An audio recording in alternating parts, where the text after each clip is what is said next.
Master, how can the concept of I am leave a conversation? It seems to appear often in teachings. How does it fall away?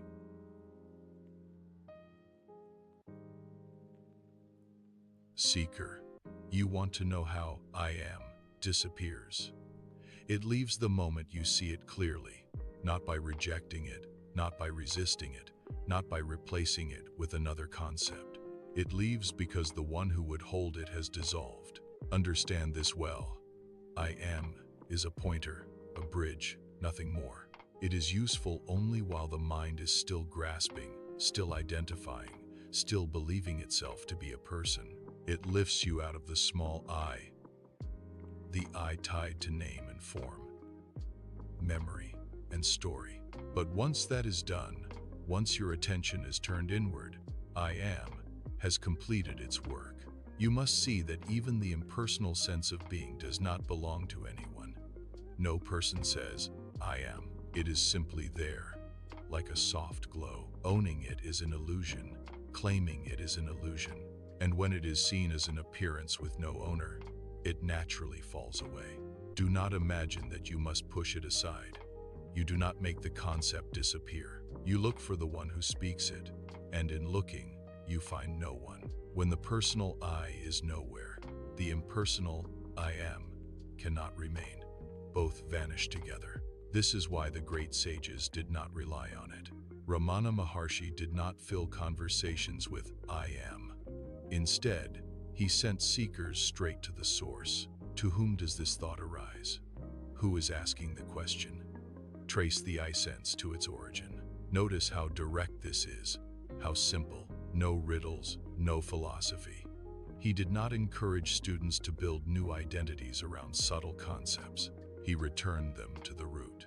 When you teach others, you must do the same. Do not name the self. Do not lean on terms like awareness or presence or being. Point them back to the one who is looking. Return their attention inward. They will ask how to stay connected to the self, and you will say, find the one who is trying to stay. They will ask how to stop thoughts, and you will say, look for the one who claims to have them. They will ask how to go deeper, and you will say, find the one who desires depth. This is how teaching becomes pure. None of this requires the phrase I am. It is not needed because you are not dealing in concepts anymore. You are dealing with the source, the origin, the root of the sense of self. When you stay at the root, language becomes simple and clean. Conversations stop revolving around ideas and begin dissolving into silence. Eventually, the personal I falls away. It was never real. It was made of memory, projection, conditioning, imagination. And when it goes, the impersonal I am cannot remain as an identity. You see that it too was an appearance, a subtle veil. And like all appearances, it fades. What remains cannot be spoken. It is not awareness. It is not presence. It is not being. These are still descriptions, and descriptions belong only to the mind. What remains is beyond the one who tries to know it. It is beyond the witness. It is beyond even the sense of existence. And from here, teaching becomes effortless. Your words do not come from a person. They arise from silence and return to silence. You no longer talk about the self. You no longer talk about I am. You no longer try to define anything. Every question you receive becomes an opportunity to direct the seeker inward, back to the place where the questioner dissolves. This is how the conversation changes. This is how teaching becomes true. This is how the concept of I am leaves, not by being removed, but by becoming irrelevant. So, listen. Do not cling to spiritual terminology.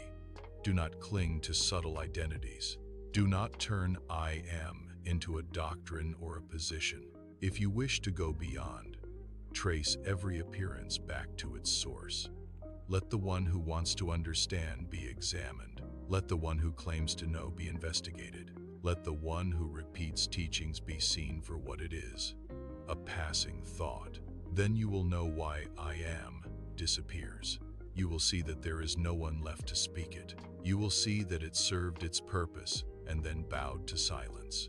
And in that silence, free of identity, free of claim, free of concept, the real teaching begins.